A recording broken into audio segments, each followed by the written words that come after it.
Yes, ladies and gents, welcome to the talkSPORT Darts YouTube channel. My name is Harry Dorham. Let's do 20 questions around the clock with this absolute ledge.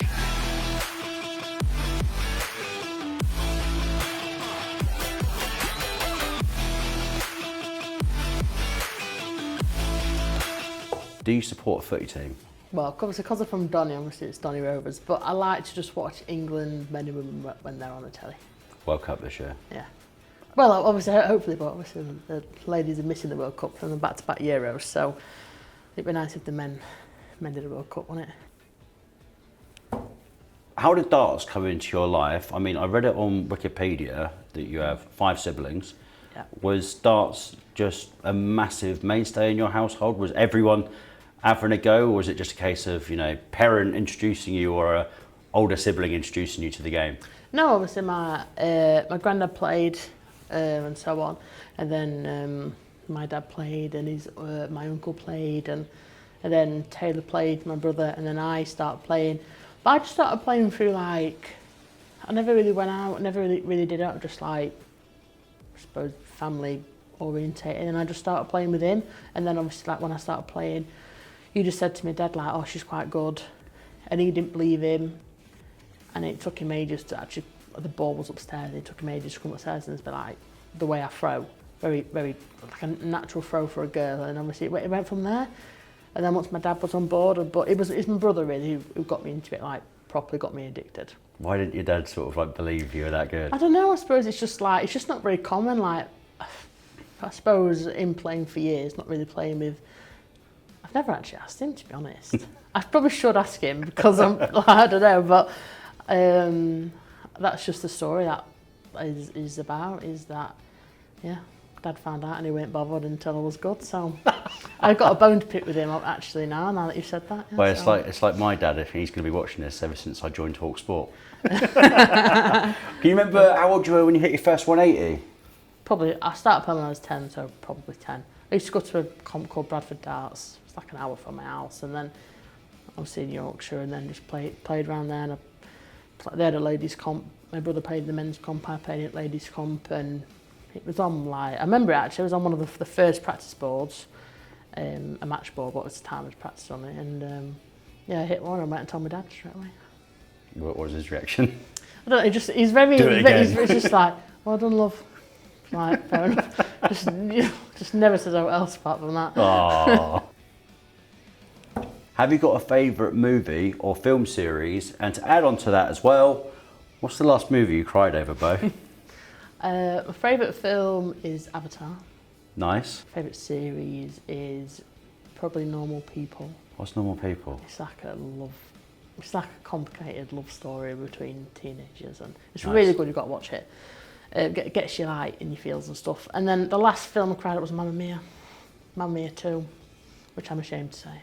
So, but I'm soppy though. I cry at home. I cry at, like, soldiers coming home on Facebook and stuff, yeah. and like dog reunites with, like, I cry at everything. Really? Yeah. What really got you a Mamma Mia 2? Her mum had died, and then she came back, and like a flashback, I started crying. Oh God, I thought you were going to say she got like reincarnated. No. But it's a good film though, you should watch it. Yeah, I don't think I got much on this weekend. How great has Target been in helping you with your development? Yeah, obviously it's one of them, I think it's one of them companies, like, when you're younger, you kind of signed with various other ones, and I think when you get to that level and then Target sign you, it kind of just gives you a bit more confidence, and you know you're in the right place, isn't it, really? I think, like, when I signed for Target, it was like I weren't shocked, but it's always like, it's kind of like a pinch me thing, isn't it? You think when you sign for something as big as Target, it's kind of like, you know, you're there or thereabouts, and then you just got to play, and they support you, and it's great. Like, you can't fault them, really. I think, like, for my career as well, they've been fantastic. So, but it's where you want to be. If you're up and coming, especially, I think it's just something you want. It's something to aim for, really. I think, to kind of sign for Target. They kind of put their belief in you, and it does good for you. It must be amazing as well, obviously, with you knowing Charlie from such a young age, and Luke as well. I mean, you've probably not done a lot of thinking about it, but to think how far you've all come to where you are now, it's just insane, isn't it? Yeah, it's great. I think obviously when you're like a youth player, like we've all been there and done it kind of thing, obviously. And then you go onward to like the senior side of stuff, and you just kind of go from one thing to another. You just like, I suppose being young, you're not really bothered. You take it all in your stride, and then you end up in a position in life where it's life changing. So it's like it's really good, and I think it's such an important thing as well, like for young players to kind of like just stick at it and get yourself into them positions to get you sent where, like I say, Luke and Charlie are now, and myself obviously for the girls, and yeah, it's great. It's something to work towards. Who would you put in your women's darts Mount Rushmore? I put Trina on, Lisa.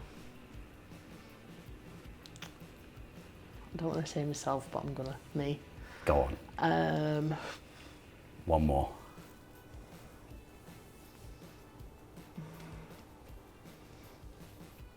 If I didn't put myself on, I'd put Dieter and Farn on, and I'll just be on the side waiting. I don't want to put myself because I think that they've been playing for a long more time than I have, so they can have it. That's true, but you have won a scary amount in such a I have, short yeah, space but I'll of just time. be like a little lad on the side. You reckon, they extend Mount Rushmore, put another face on the top of the No, I've got faces? Trina, Lisa, Dieter, and then it's probably me or Farn.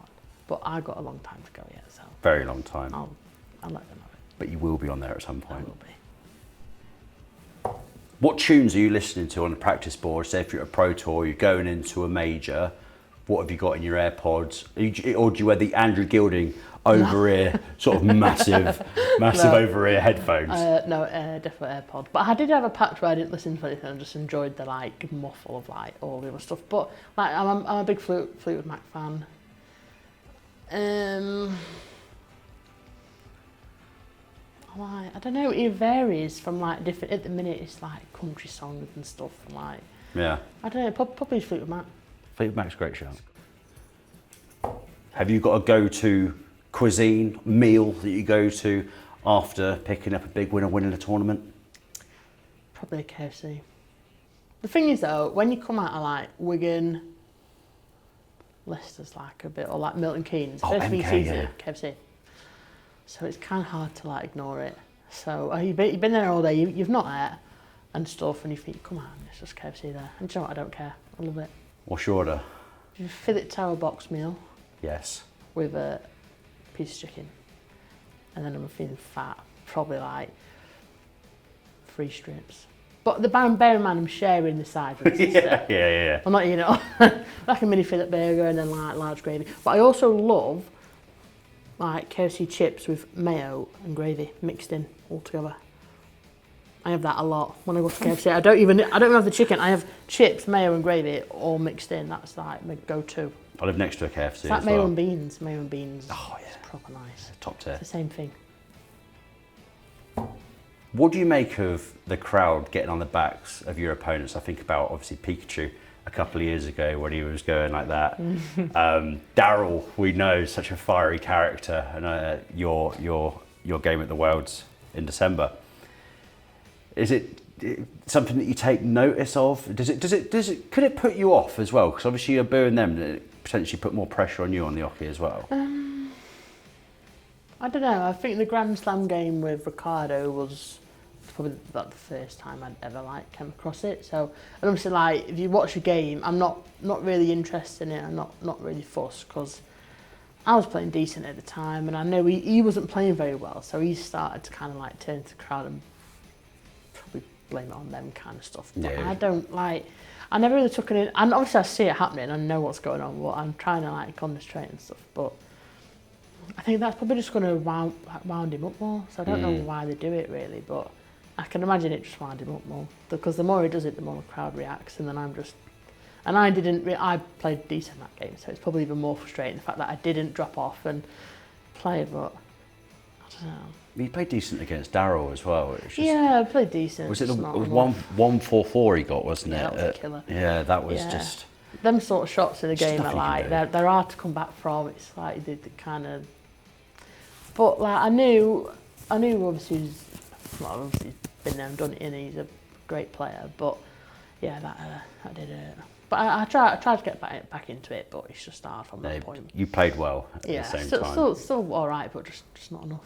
Listen, you're young in your career, like we've already spoken about. Yeah. You're going to be at Ali Pali for years and years to come. So, got loads of chances. I mean, you look at players like Luke Humphries, who it took him years to sort of get his rhythm and stuff like that. And I mean, you've got age on your side. Yeah, so. no, of course. I think it's easy nowadays because everyone's kind of like comes through and goes from there to there and easy. But there's obviously a lot of players that stick around for a long time just through the tour and coming up. So hopefully just keep plodding away and see how I got on. But I always enjoy it when I go and play. But yeah, it would be nice to win. Is Littler gonna get to every single final? Do you know what I mean? Taylor had instances where he went out in early rounds and stuff like that. It's just these things happen in sport. Who were your darting inspirations when you were growing up? I always liked MVJ. I always liked watching him play and stuff, and I was obviously like Trina. I knew about all the women growing up and stuff, Trina, Lisa and stuff. They were like the main two when I was growing up. It's like if you beat them, it's like you're doing really well. So when I did, I was like, oh, fair enough. But I've always been for ladies darts though, so it's like I always look to them for the inspiration stuff instead of the men because I think they need the spotlight as well. Right, Beau, I want you to break down your throw, if that's okay, please. Yeah. So obviously, picture you're at a pro tour or at a major or something like that. A player has just thrown. Is there anything that you do in particularly when you come to like a raised oche or an oche like this, which is laser? Will you kick the oche like we see a lot of players do, like a Gary Anderson sort of rest the sole of his foot on it? What will you do when you approach the oche? Not really. I think I more of just walk up and then just put my foot there. I suppose I feel it on the side of my foot, so I know I'm in the right place. But I don't really I don't boot the hockey like Just kicking the hell out. More of just stand up very nicely towards it, and then that's it. It's simple as that, and then just stand up and then lead into it. Have you always been side on as well? Always, yeah. Side on's quite hard.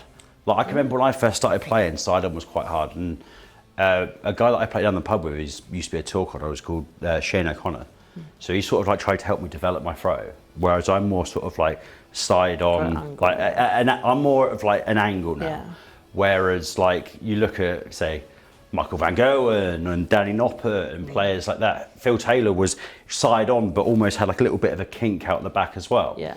And obviously you mentioned about your footwork there. Yeah. So you sort of like balancing on the side of your foot like there. So your foot isn't really... Probably because I'm leaning, I'm probably like leaning like that really toward on the hockey, the pressure on the hockey, I'd imagine.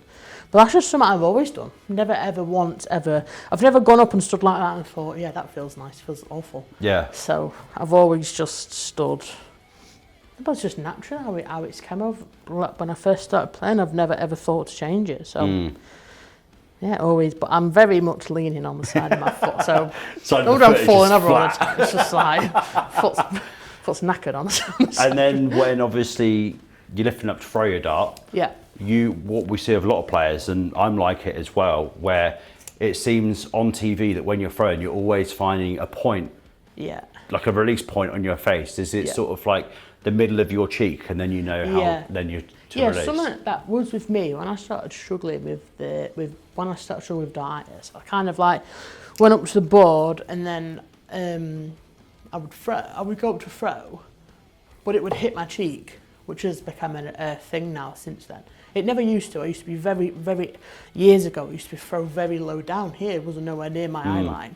I think as I've got older and that's happened and developed, I've become probably a better player for it. So it's kind of like stand there, come up, and try and throw from the eye line, from my where it hits my cheek is where it goes. One thing that people picked up on last year was your open hand. Yeah. Your holding hand. Yeah, like after you've released with darts, the first dart, your hand becomes no idea I'm doing it. No idea. No, like my partner said to me, like, "Oh, you're doing this." I'm like, I don't even know I'm doing it. It just happens like within my. I don't know. Like people mention it to me, like just happened. It just happens. I don't know if that is part of the struggling part, and that's what my brain's tried to do to, I don't know, not let me think about something's going on. I don't know what it is. There it is, people. Beau has literally said she doesn't realise that she's doing it. Don't even know, can't feel it, don't know what's going on, just my hand's doing something and the darts are moving. How have you found the spotlight? I think, I don't know, obviously watching it as me as a presenter and also a fan as well, you've been brilliant with absolutely everything. Like, you keep a very, very like low profile. Yeah. What's it been like to be in your shoes though? It's great. Like, I don't know, I'm not like one of them players who complain about stuff, and I've always said I'm very lucky. I've had a great life from probably like, well, my whole life, obviously, growing up very lucky and stuff, and to be able to play darts like for a living is fantastic. So I'm never ever once complained, no matter how bad it's going or how good it is, just always appreciate what I've got. And I'm talented in something I can go and play, and that's really special. So, yeah, it always keeps me, I don't know, I suppose humble, because I know that I get to do that for a living, and some people don't have that opportunity, and I'm very grateful for that. The media, I mean, I work in the media for goodness sake, but people are always going to write headlines when it's like, I think I remember seeing one where it's like, move aside, littler, Beau's here and stuff like that. Yeah. You're always going to be pitted against people. Yeah. Do you sort of try and stay away from all of that stuff on social media and stuff like that? I try to, but the only thing, it's hard when other people say something about you, or people try and say that I've said something and I haven't, and other people respond to it, and I'm like, well, I haven't actually said that. I haven't said you should do this or do whatever.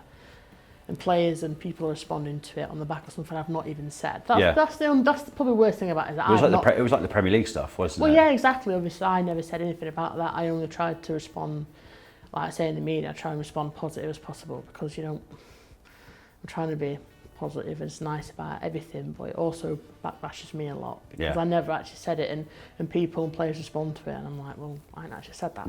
So, yeah, it's not my fault. One of my favourite pictures that came up over the last year or two, I think it was a video done by BBC Sport. It was a young Beau Greaves, I mean, you're still young now, 10 years ago, at the Winter Gardens on stage with mighty Michael van Gogh, and I've got the picture there. Obviously, you've seen it a million times. Just take us back to that. Obviously, playing youth darts then, you don't know really what's going to happen over the course of 10 years. And to see that picture, and then you go on to play Michael on the major stages as well.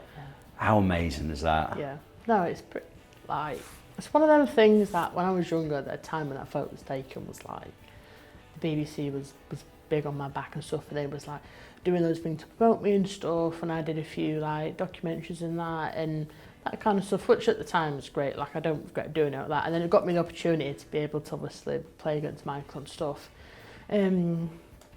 Which obviously looking back to now is like, it's really strange. Obviously when he was in my group at the Grand Slam, I was like, oh, this is the time where it's like kind of all coming back into place, where I've kind of worked hard to get myself in that position to then be able to play him. So that was nice, and it's funny because when I seen him, I don't know when I seen him at the time, and he said like he still remembered playing me and stuff, and he said how great it was that I'd stuck with it and come through. And I think like stuff like that is obviously when you're so young, 12, you don't realise where you're going to be in 10 years. And obviously I was so happy that when I looked back on it, I was in the position I was in. So I was happy I stuck with it, and obviously now I'm on the same tour as him and stuff, and yeah, I'm playing him, so it's cool. What does he say to you? Does he ever come up to you and just be like, because we know what Michael's like. Isn't shy about anything that he wants to say. He is a cheeky chappy as MVG.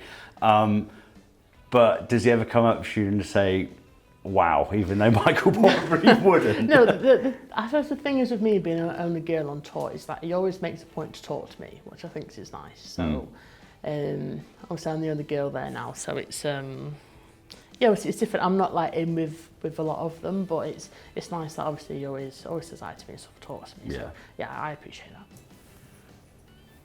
that.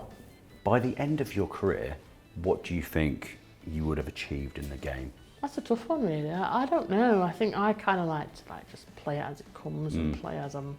But obviously, I've done really well so far. So obviously, if I keep going, I'm probably going to do really well. But I don't know. I suppose I'd like. To me, it's always about ladies' darts. I always like to be remembered for the ladies' side of the game and promote ladies' darts in a way that isn't being promoted in like the mainstream media kind of thing. So I don't know, but I've got tour card, I've got my world titles. I don't know. I think it would be amazing to do something in the men's side of the game, but yeah, it's really hard. So we'll see. But I know I can do it. It's just doing it on the board. So because I remember you speaking about obviously the consistency. Yeah. And you were sort of like quite worried about sort of like going into it. Are you still in that sort of frame of mind at the moment? It depends. Sometimes when I'm playing well, I think, oh, it's going great. I'm winning games. I'm playing well. But I suppose with me, it's just the second I don't play well, I feel like everything I've done isn't good enough. But I'm trying just to be more positive and confident all the time. And I suppose people that back you and stuff, and just remember that no, I am good and I deserve to be there. But it's 100%. hard when I'm the only girl there. I feel like sometimes I'm losing. I feel like I've got an expectation to play well for the ladies and do well, which obviously I want to do well for myself and then them. But it's tough. It starts hard. It's an underrated kind of skill, I think, to play consistently all the time. But I'm always practicing, always trying to get better. So I can only do my best on the day, I suppose. Right, I didn't ask Beau any questions about winning the Pro Tour because we shot it just before then. But listen, she joined Jim White and Simon Jordan off the back of making darts history. Give this a watch. Oh, good afternoon. I take it you're mightily pleased with yourself. Yeah, obviously, absolutely over the moon. Just to win, to beat them players and win my first ranking is absolutely special, and obviously, yeah, amazing achievement for me. Well done. I mean, is this the biggest indicator yet, Beau, that you're a true threat to those at the very top of the game? Well, yeah, I've had some good moments, some bad, but that was just obviously the best thing I've won in the PDC to date. So yeah, and just obviously it's tough on the men's tour, but yeah, I'm doing really well, and obviously I didn't expect to win my first one so quick, but yeah, it's absolutely amazing and proper chuffed. What is your ultimate aim? What would be the ultimate achievement? I think I know what you're going to say, but tell us. Well, now that I've won that title, I'll probably start believing a bit more. But I'd love to just get on telly and have a brilliant run like I did, and you never know. I think I've got a long way to go, and I've got to work really hard for it. But maybe now that I've won that, maybe I can win something on the telly or something a lot bigger. But I don't know. I've always enjoyed what I do, and I'll continue to enjoy it regardless if I don't go on to win out on the telly or do anything else. But you will. Premier League. Yeah, come on, Premier Beau. League. But what I'm interested to find out before you leave us, Beau, what's the reaction of men, both male spectators and the men you beat? To be honest, when I went in the next day, all the men were absolutely lovely to me. They always say, I think it's because I've been around a while, so they kind of knew me from when I was younger and stuff. So, Brilliant. But yeah, they're absolutely lovely. I can't I got so much support. It was great. So, and a lot of them are men. So yeah, it's just got no qualms that way. We'll keep it going. We'll follow your progress with interest. Have you in here in the studio? We've got a darts board over there. You can you can thump Simon, which would give me great amusement. At the time of this recording, I'm sorry to bring it up. I know this meant a lot to you, losing your 114 winning streak. How gutted were you, mate? It wasn't actually that bad. No? I always said, like, when I was obviously winning, I hope that if and when I do lose, it's to someone who's played really well and deserves to win. And when I played Fallon, she played really well. So it's not as if I came off and I thought I've averaged 70 or I think, God, that was awful. So if I came off, I played well, not as well as I can do, but I still had a decent game. But she played really well. I came off and said I was lucky to get a leg. So, but it's kind of one of them things that it's going to come at an end at some point, but you kind of just like riding the storm until someone plays really well, and it does. But yeah, I still do well after it. So But it wasn't as bad as maybe what people think No. it is. If there's one thing you could change in the sport of darts, what would it be? Probably like a bit of a stretch, but I'd have like a female Premier League as well, alongside as the men. I know people probably don't want to see the ladies play, I get it, but it also just adds something to them sort of nights. Like, Premier League's great, but I see a lot of people say like, oh, it's a bit boring, it's a bit flat, and it's a bit repetitive. I think if you throw something else in the mix, it might kind of like, not even necessarily the ladies, just maybe other tours or something. Yeah. It's kind of like, just shake up a little bit, I suppose, and make it more interesting. But I know that the ladies is a bit of a stretch considering the standard and stuff, but yeah. But the standard will only improve. Hopefully, yeah. Because think about the people that you're inspiring right now. You probably don't think it, but you are. Yeah. Like there's going to be, you know, dads and mums that watch darts and show their young son or young daughter.